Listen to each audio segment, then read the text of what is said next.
Hello good morning guys, एक बार आपका फिर से स्वागत है। आज 10 जून है 2023 का, जो हम कवर करने वाले हैं daily current affair. Video start करने से पहले मैं बता दूं, मेरा नाम डॉक्टर आलोक कुमार सिंह है। मैं नेट JRF क्वालिफाइड हूं और मैं यूपीएससी एस्पायरेंट्स भी हूं। सो आप जो करंट अफेयर का जो सिलेक्शन है, जो आपके एग्ज़ाम के पर्सपेक्टिव से है, वो सबसे ज़्यादा कौन से करंट अफेयर इंपॉर्टेंट है उसके बारे में मुझे बहुत ही बेहतर तरीके से आइडिया है। सो आप मुझ पर ट्रस्ट कर सकते हैं। सो हम स्टार्ट करते हैं। इस वीडियो में हम जो करंट अफेयर की सीरीज़ है, इसमें जो करंट्स में चीज़ें हैं वो तो हम कवर करते ही हैं, प्लस उसके पीछे का जो कॉन्सेप्ट्स है वो भी क्लियर करने की कोशिश करेंगे। और ये भी हम बताएंगे कि अगर आपको कोई भी क्वेश्चन नहीं आ रहा है, सो एग्ज़ामिनेशन हॉल में कैसे उसको टैकल करना है। सो स्टार्ट करते हैं। नंबर 1 जो फर्स्ट क्वेश्चन है, किस पड़ोसी देश ने मई 2023 में वार्षिक मुद्रास्फीति दर means inflation annual inflation rate 37.97% दर्ज की है? तो ऑप्शन है पाकिस्तान, नेपाल, जापान या फ्रांस। तो इसका सही जवाब है पाकिस्तान। अब हम अगर आप बेसिक इकोनॉमी पढ़ते हैं तो उसमें आपको इन्फ्लेशन हमेशा न्यूज़पेपर में सुनाई देता है। तो इन्फ्लेशन की जब हम बात कर रहे होते हैं तो एक सेकेंड, ठीक है। इन्फ्लेशन दो टाइप से होता है। मीन्स एक होता है कि अगर किसी चीज़ की बहुत ज़्यादा डिमांड हो जाए, ठीक है, तब वो महंगी हो जाएगी, या किसी चीज़ की सप्लाई कम हो जाए, ठीक है। जैसे डिमांड क्या होगी, ज़्यादा हो जाए, या सप्लाई क्या हो, कम हो जाए। जैसे एक एग्जांपल के थ्रू समझते हैं। अगर मान लीजिए कि कोई 10 पीस मोबाइल है, ठीक है, और 100 लोग हैं। पहले इसको एग्जांपल के थ्रू समझते हैं कि 10 पीस मोबाइल है, ठीक है, इसको 100 लोग चाहते हैं।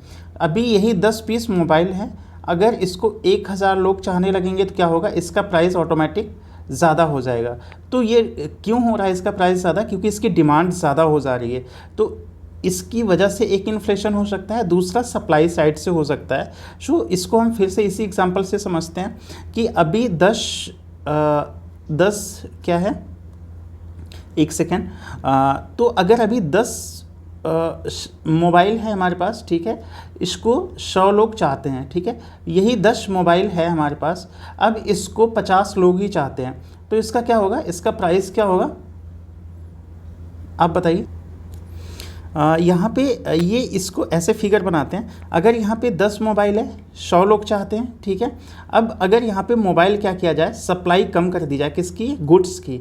अगर 8 मोबाइल कर दिया जाए और लोग कितने रहें, 100, तो क्या होगा कि इसका प्राइस ज़्यादा हो जाएगा, ठीक है, क्योंकि ये जो सप्लाई है ये कम हो गई है, ठीक है। अब बात करते हैं कि इंडिया में जो ये इन्फ्लेशन है, मीन्स मुद्रास्फीति है, वो किस किस बेस पे कैलकुलेट होती है, मतलब किस तरीके से कैलकुलेट होती है।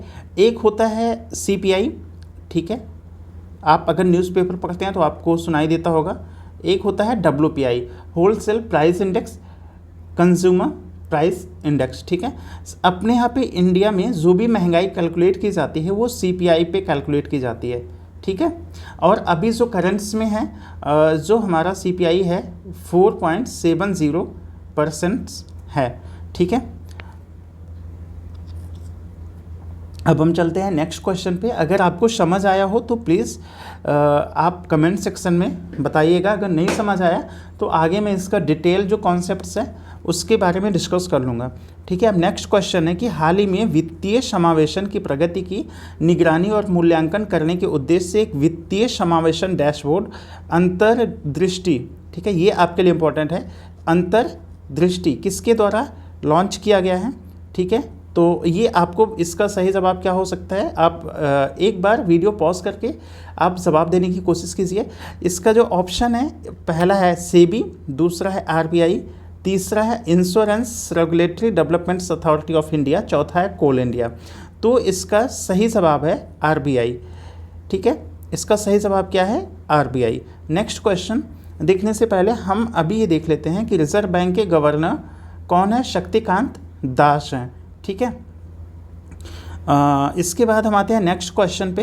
नेक्स्ट क्वेश्चन है कि हाल ही में न्यू जनरेशन की बैलिस्टिक मिसाइल। अब यहाँ पे आपको ये चीज़ कंफर्म करना है, तो अभी ये कॉन्सेप्ट्स मैं बताऊंगा। इसके बाद अग्नि प्राइम का रक्षा अनुसंधान और विकास संगठन DRDO द्वारा उड़ीसा तट के डॉक्टर APJ अब्दुल कलाम द्वीप। आपसे एक क्वेश्चन ये भी पूछ सकता है कि डॉक्टर APJ अब्दुल कलाम द्वीप कहाँ पे लोकेटेड है, तो वो उड़ीसा के कोस्ट पे। अब क्वेश्चन हम देख लेते हैं। हाल ही में नई पीढ़ी की बैलिस्टिक मिसाइल अग्नि प्राइम का रक्षा DRDO द्वारा ओडिशा तट के डॉक्टर APJ अब्दुल कलाम द्वीप से सफलतापूर्वक उड़ान परीक्षण किया गया। इसकी मारक क्षमता कितनी है? तो पहला ऑप्शन है 2000 किलोमीटर, दूसरा है 1000 से 2000 किलोमीटर, तीसरा है 3000 किलोमीटर, चौथा है 4000 किलोमीटर। एक बात, अगर आप इसको अटेम्प्ट कर रहे हैं बगैर मेरे बताए हुए, तो मैं आपको एक और ट्रिक्स यहाँ पे बताता हूँ, ठीक है। अगर आपके सामने कोई ऐसा क्वेश्चन है जो आपको ना पता हो और इस फॉर्म में हो, तो एक चीज़ ये देखो कि अगर आप 2000 किलोमीटर की बात कर रहे हैं तो ये एकदम एग्जैक्ट बात कर रहे हैं ना। अगर 2001 किलोमीटर हो गया तो मतलब ये ऑप्शन गलत हो जाएगा। अब वैसे ही 3000 किलोमीटर, भाई 3001 किलोमीटर भी तो जा सकती है ना, मतलब इतना थोड़े ना एक्यूरेट कि 3000 किलोमीटर तक जाएगी, तो फिर ये ऑप्शन गलत हो जाएगा। ये ऐसा ही 4000 पे लागू होता है। ये 1000 से 2000 ये एक मतलब वाइड रेंज देता है, एक भारी सा क्षेत्र देता है कि ठीक है इतने में इसके बीच में कहीं ना कहीं जाएगी, ठीक है। तो ये एक लॉजिक होता है और ट्रिक होता है जो आपको एग्जामिनेशन हॉल में लेके जाना है, और इस चीज़ का ध्यान रखना है कि हम जो क्वेश्चन नहीं आ रहे उनको कैसे टैकल करके हम लीड ले सकते हैं उन लोगों से जिनको क्वेश्चन आ रहा है, ठीक है। अब हम यहाँ पे एक कॉन्सेप्ट्स की बात कर लेते हैं। जब हम बैलिस्टिक मिसाइल की बात करते हैं तो उसके साथ में वर्सेस क्रूज मिसाइल भी आ जाता है, ठीक है, क्रूज मिसाइल भी आ जाता है। जब हम बैलिस्टिक मिसाइल की बात करते हैं और ये क्रूज मिसाइल की बात करते हैं, ठीक है, तो बैलिस्टिक मिसाइल का जो ट्राजेक्टरी है, मतलब अगर बैलिस्टिक मिसाइल यहाँ से यहाँ पे दागना है, ठीक है, तो ये ऐसे होके जाएगी, ठीक है। मीन्स ये पहले एटमॉस्फेयर के ऊपर जाएगी, फिर वहाँ से क्या होगा कि फ्रैक्शन कम हो जाता है, ठीक है, फिर उसके बाद ये ड्यू टू ग्रेविटी अपने टारगेट पे आती है। बट क्रूज मिसाइल में क्या होता है कि क्रूज मिसाइल में मान लो यहाँ से यहाँ पे, ठीक है, टारगेट करना है तो ये सीधा जाती है, मतलब ये ऐसे मूव नहीं कर रही, ठीक है, ये सीधा जाती है, ठीक है, मीन्स एटमॉस्फेयर के नीचे ही जाती है, जिससे इसको क्या होता है ट्रैक करना इसको मुश्किल हो जाता है। किसको? क्रूज मिसाइल को। क्रूज मिसाइल का अगर एग्जाम्पल दिया जाए तो ब्रह्मोस है जो इंडिया और जो रसिया के हेल्प से बन रहा है, वो ब्रह्मोस क्या है, क्रूज मिसाइल है, ठीक है। अब हम आते हैं नेक्स्ट क्वेश्चन पे। नेक्स्ट क्वेश्चन क्या है? नेक्स्ट क्वेश्चन ये अग्नि प्राइम है, ठीक है, ये देख लो आप, इसका 1000 से 2000 किलोमीटर तक की मारक क्षमता है और ये DRDO, ठीक है, कौन डेवलप करता है? DRDO। अब नेक्स्ट क्वेश्चन है कि general insurance corporation of India GIC के अगले अध्यक्ष और प्रबंध निदेशक के रूप में किसे चुना गया है? तो ऑप्शन है N Ramaswamy, second Krishnamurthy Iyer, N Gopalan, इनमें से कोई नहीं। तो इसका सही जवाब है N रामास्वामी, ठीक है। नेक्स्ट क्वेश्चन है इसका यहाँ पे थोड़ा सा डिटेल बताया गया है। तो एक अभी FSIB financial service institution bureau, ठीक है, ये एक संस्था इसके पहले काम कर रही थी, बैंक बोर्ड्स ब्यूरो, ठीक है, इसको इसने रिप्लेस किया है। ये जो इंस्टीट्यूशन था को FSIB ने रिप्लेस किया है, और ये जो फाइनेंशियल इंस्टीट्यूशन है उनके जो प्रमुख हैं उनको अपॉइंट्स कैसे किया जाएगा उसके बारे में ये क्या करेगा, FSIB रिकमेंडेशन करेगा, ठीक है। अब इसमें हम देख लेते हैं यहाँ पे सेकंड वाला, यूनाइटेड इंडिया इंश्योरेंस के महाप्रबंधक एवं निदेशक M राजेश्वरी सिंह को राष्ट्रीय बीमा कंपनी NIC के CMD के रूप में चुना गया है, ठीक है। नेक्स्ट क्वेश्चन पे आते हैं। हाल ही में mission on advance and high impacts research माहिर, ठीक है, नामक एक राष्ट्रीय मिशन की शुरुआत किसने की है? विद्युत मंत्रालय ने की है, मीन्स मिनिस्ट्री ऑफ इलेक्ट्रिसिटी, नवीन और नवीकरणीय ऊर्जा मंत्रालय ने, ministry of new and renewable energy, third है दोनों ने, फोर्थ है इनमें से कोई नहीं। तो इसका सही जवाब है दोनों ने, मतलब इन दोनों ने मिलके इस स्कीम को स्टार्ट किया है। ठीक है, ये बेसिकली 2023-24 से लेके 2027-28 तक के लिए लॉन्च की गई है। कितने साल के लिए? 5 साल के लिए। ठीक है, इसमें क्या होगा, प्रारंभिक अवधि के लिए बनाई गई इस योजना के तहत किसी विचार को उत्पाद में, मतलब मान लीजिए कोई भी आपके थॉट्स हैं उसको प्रोडक्ट्स में परिवर्तित करने हेतु टेक्नोलॉजी जीवन चक्र दृष्टिकोण का उपयोग किया गया है। ठीक है, टेक्नोलॉजिकल हेल्प ली जाएगी। अब हम आते हैं नेक्स्ट क्वेश्चन पे, विश्व खाद्य सुरक्षा दिवस की थीम क्या थी? तो food standards save lives, second ये है food standards save water, food standards save animal, food standards save planet. तो इसका सही आंसर है फूड स्टैंडर्ड सेव लाइव। अब यहाँ पे मैंने इतने क्लोज ऑप्शन क्यों दिए हैं? ठीक है, तो आपको एक ट्रिक बताने के लिए कि आपको कैसे टैकल करना है इन एग्जामिनेशन हॉल। देखो चारों ऑप्शन में food standard, food standard, food standard, food standard दिखा रहा है। इसी तरीके से कभी कभी क्या होता है कि अगर आपके पास ए ऑप्शन है, बी ऑप्शन है, सी ऑप्शन है, डी ऑप्शन है, तो ए और बी के जो ऑप्शन है उसमें से कुछ मैच कर रहे होते हैं। जैसे अगर ये दोनों होता तो इसमें क्या है, फूड स्टैंडर्ड दोनों में मैच कर रहा है एज एग्जाम्पल, तो फिर ये ऑप्शन आप हटा दीजिए, क्योंकि इन दोनों में से ही प्रोबेबिलिटी है। एग्जामिनर का माइंड सेट आप समझिए, वो ये चेक करना चाह रहा है कि क्या आपको वो प्रिसाइज तरीके से पता है या नहीं पता है। ठीक है, तो इसी वजह से मैंने इतने क्लोज ऑप्शन दिए हैं कि मैं आपको ये बता सकूं कि अगर दो आंसर एक जैसा साउंड कर रहे हैं, ठीक है, तो उसमें क्या होगा कि ऑप्शन वहीं से सही हो सकते हैं। ठीक है, तो इसका सही आंसर है फूड स्टैंडर्ड सेव लाइव्स। ठीक है, यहाँ पे हम इसके बारे में थोड़ा सा देख लेते हैं कि फूड विश्व खाद्य सुरक्षा दिवस, ठीक है, कब मनाया गया और किसकी वजह से। तो ये संयुक्त राष्ट्र महासभा के एक प्रस्ताव के बाद 2019 से प्रतिवर्ष 7 जून को विश्व खाद्य सुरक्षा दिवस मनाया जाता है। तो देखो थीम तो ये हो गई, कब मनाया जाता है, तो 7 जून को। ठीक है, कब से मनाया जाता है, तो 2019 से ये मनाया जाता है। एक सेकेंड, ठीक है, और ये किसके, ठीक है, किसके नेतृत्व में, तो WHO and FAO, world health organisation, food authority, food and agriculture organisation के तहत। ठीक है, और 2023 का थीम क्या है, फूड स्टैंडर्ड सेव लाइव्स। ठीक है, अब हम आ जाते हैं नेक्स्ट क्वेश्चन पे। हाल ही में बिमस्टेक एक्सपो और कॉन्क्लेव की मेज़बानी किसने की थी? तो इसका सही जवाब कोलकाता है। ठीक है, एक यहाँ पे आप मुझे बताइएगा कि बिमस्टेक जो ऑर्गेनाइजेशन है उसकी स्थापना कब हुई थी। और एक क्वेश्चन ये है आपके लिए, आप इसका आंसर कीजिएगा कि निम्न में से कौन सा बिमस्टेक का मेंबर नहीं है। ठीक है, मैं क्वेश्चन क्या है कि क्वेश्चन जो मैं पूछ रहा हूँ, निम्न में से बिमस्टेक ऑर्गेनाइजेशन जो है उसका मेंबर नहीं है। फर्स्ट ऑप्शन है इंडिया, सेकंड ऑप्शन है बांग्लादेश, थर्ड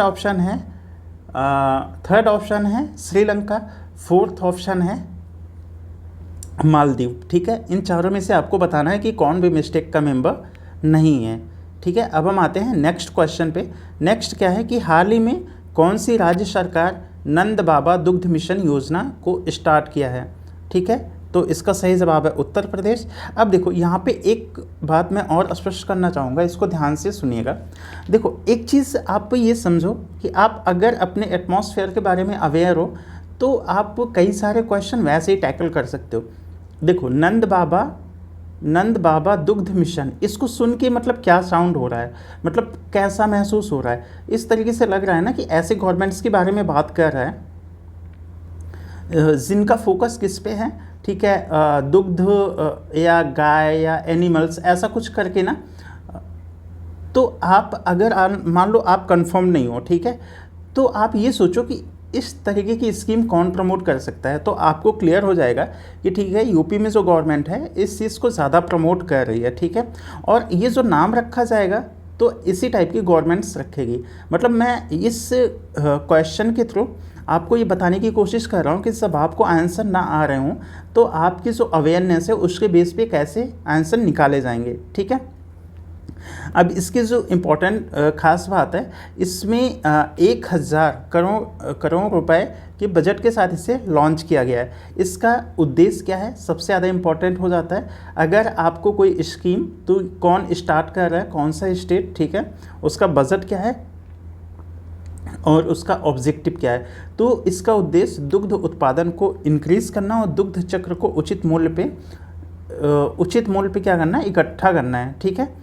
अब इसके बाद हम आते हैं नेक्स्ट क्वेश्चन पे। हाल ही में भूवैज्ञानिक सर्वेक्षक का नया महानिदेशक किसे नियुक्त किया गया है? तो इसका सही जवाब है जनार्दन प्रसाद को। अब यहीं पे बात कर लेते हैं जियोलॉजिकल सर्वे ऑफ इंडिया।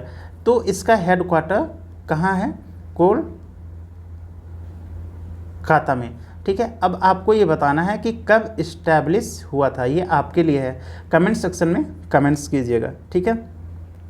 हाल ही में नालंदा बुक का विमोचन हुआ है, इसे किसने लिखा था? ठीक है, तो ऑप्शन है आपके पास चितरंजन माथुर, देवेश कुलकर्णी, अजय नागर और अभय के। तो इसका सही जवाब है अभय के। अब फिर आपके लिए एक सवाल हो जाता है कि जो नालंदा विश्वविद्यालय है इसको किसने इस्टेब्लिश किया था? अगर आपकी हिस्ट्री थोड़ी सी भी ठीक है तो आपको इसका आंसर पता होगा। कमेंट सेक्शन में कमेंट्स कीजिएगा, ठीक है। अब नेक्स्ट क्वेश्चन पे हम बात करते हैं कि हाल ही में कौन सा देश क्रूड स्टील का सेकंड सबसे बड़ा स्टील उत्पादक बन गया है? सेकंड पूछ रहा है, ठीक है। तो इसका सही जवाब है ऑस्ट्रेलिया, ठीक है। अब आते हैं हम नेक्स्ट क्वेश्चन पे। हाल ही में स्वास्तिक, ठीक है, ये वाला जो सिंबल होता है ना, मे बी, हाँ, ये वाला सिंबल और अन्य नाजी प्रतीक पर प्रतिबंध लगाने की योजना बनाई गई है। तो ऑप्शन है जापान, फ्रांस, इंडिया, ऑस्ट्रेलिया, ठीक है। अब एक बात यहाँ पे और आपको बताता हूँ। अगर देखो स्वास्तिक कहाँ का है, अपने यहाँ का सिंबल है, ठीक है। लगाने की योजना, प्रतिबंध लगाने की बात कर रहा है, ठीक है। तो आप ये सोचो कि आप ऑप्शन कैसे हटा सकते हो वहाँ पे। इंडिया, तो ये अगर आपको नहीं पता है तो वेल एंड गुड, अगर नहीं पता है तो ये उस सिचुएशन के लिए आपको मेरी कोशिश है कि आपको प्रिपेयर करूं, ठीक है। तो जो इंडिया तो नहीं हो सकता क्योंकि ये अपने यहाँ सिंबल है, तो ये अपनी जो पॉपुलेशन है उसके खिलाफ तो नहीं जा सकता, ठीक है।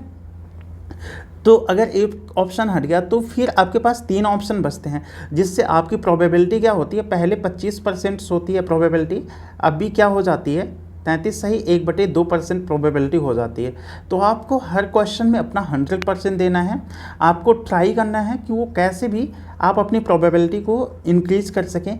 यही छोटी छोटी कोशिशें हैं जो आपको आपका रिज़ल्ट बना देती हैं, और यही छोटे छोटे जो हमारे मिस्टेक हैं, एरर हैं, वो क्या करते हैं, हमें बाहर कर देते हैं। तब हम कहते फिरते हैं कि हमारा 0.27% से नहीं हुआ, तब हम कहते फिरते हैं कि हमारा 1% से ये एग्ज़ाम नहीं हुआ। सो अगर हम ऐसी छोटी छोटी बातों का ध्यान रखेंगे तो मुझे पूरा विश्वास है कि आपका रिज़ल्ट होने से कोई नहीं रोक सकता, ठीक है। अब आते हैं हम नेक्स्ट क्वेश्चन पे। हाल ही खाद्य सुरक्षा सूचकांक फूड सिक्योरिटी इंडेक्स में कौन शीर्ष पर रहा है? तो इसका ऑप्शन है कर्नाटक, केरल, तमिलनाडु, आंध्र प्रदेश। इसका सही जवाब है केरल, ठीक है। अब हम आते हैं इसके एक्सप्लेन पे। तो ठीक है, जब हम फूड सिक्योरिटी इंडेक्स की बात कर रहे होते हैं तो हमें सबसे पहले ये जानना होता है कि ठीक है, इसको किसने लॉन्च किया, हु लॉन्च? तो FSSAI food safety and standard authority of India इसको लॉन्च किया है। पहली बार कब? तो ठीक है 2018-19 में, ठीक है। कितने पैरामीटर हैं इसके? तो 5 पैरामीटर पे ये चेक करता है, ठीक है। और इसमें देखो शीर्ष प्रदर्शन करता है जब हम इसमें 3 टाइप के स्टेट, एक यूटी की बात की गई है, यूटी की, बिगेस्ट स्टेट की और स्मॉलेस्ट स्टेट की, ठीक है। तो बिगेस्ट में कौन है? शीर्ष पे सबसे ऊपर है केरल, ठीक है। सेकंड रैंक पे कौन है? पंजाब है। थर्ड रैंक पे तमिलनाडु है। ठीक है, इसको याद कैसे रखोगे? ठीक है, ये केरल है, ये पंजाब है, ये तमिलनाडु है। आप ऐसे कुछ लाइन बना सकते हो और ऐसे करके कुछ याद कर सकते हो। ठीक है, इस तरीके का। और इसके अलावा भी आपके पास बहुत सारे ऑप्शन हैं, आप जैसे भी चाहे आप याद कर सकते हैं। लेकिन छोटे राज्यों में किसने फर्स्ट रैंक हासिल की है? गोवा, इसके बाद मणिपुर, उसके बाद सिक्किम। जब हम यूटी की बात कर रहे होते हैं तो सबसे फर्स्ट रैंक पे कौन आता है? Jammu and Kashmir. Second rank पे दिल्ली, थर्ड रैंक पे चंडीगढ़। ठीक है, ये याद रखना इंपॉर्टेंट हो सकता है आपके एग्ज़ाम के लिहाज से। नेक्स्ट क्वेश्चन, जून 2023, 5 जून 2023 तक भारत कितना गीगावाट अक्षय ऊर्जा उत्पादन कर विश्व का चौथा देश बना है? तो 172 गीगावाट, ये सही आंसर है। ठीक है, अब हम आते हैं नेक्स्ट क्वेश्चन पे। बायोस्फीयर रिजर्व प्रबंधन के यूनेस्को मिशेल बैटिस अवार्ड्स 2023 से सम्मानित होने वाले पहले भारतीय कौन है?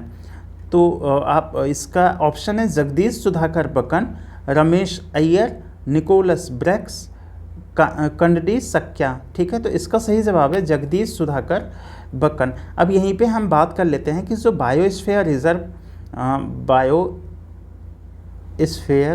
रिजर्व नेशनल पार्क और बायोस्फीयर नेशनल पार्क और एंड थर्ड क्या है? थर्ड है वाइल्ड लाइफ सेंचुरी। ठीक है, तो नेशनल पार्क जो होता है बेसिकली जो इसका ये ऐसे इस टाइप का होता है, ये कोर रीजन होता है, ये आउटर रीजन होता है। ठीक है, कोर रीजन में कोई भी जो परमिशन है वो नहीं होती किसी भी काम करने की, एक्सेप्ट क्या होता है कि यहाँ पे रिसर्च के लिए केवल यहाँ पे जाया जा सकता है, यहाँ पे काम किया जा सकता है। वाइल्ड लाइफ सेंचुरी में ऐसी कोई बाध्यता नहीं होती है। बायोस्फीयर रिजर्व में कोर रीजन होता है। ठीक है, और फिर उसके बाद 2 रीजन होते हैं। तो core region same to same national park जैसा होता है। ठीक है, उसके बाद इन दोनों रीजन में क्या होता है कि बहुत ज़्यादा प्रोटेक्शन नहीं है। ठीक है, बाहर की तरफ जैसे आप जाते हो कोर रीजन से तो प्रोटेक्शन में कमी आती जाती है। जो नेशनल पार्क हैं और वाइल्ड लाइफ सेंचुरी हैं, ये वाइल्ड लाइफ प्रोटेक्शन एक्ट्स के थ्रू इनका फॉर्मेशन किया गया है। ठीक है, अब हम बात कर लेते हैं नेक्स्ट। एक्था अभ्यास किन देशों के मध्य हुआ है? तो इसका सही जवाब क्या हो सकता है?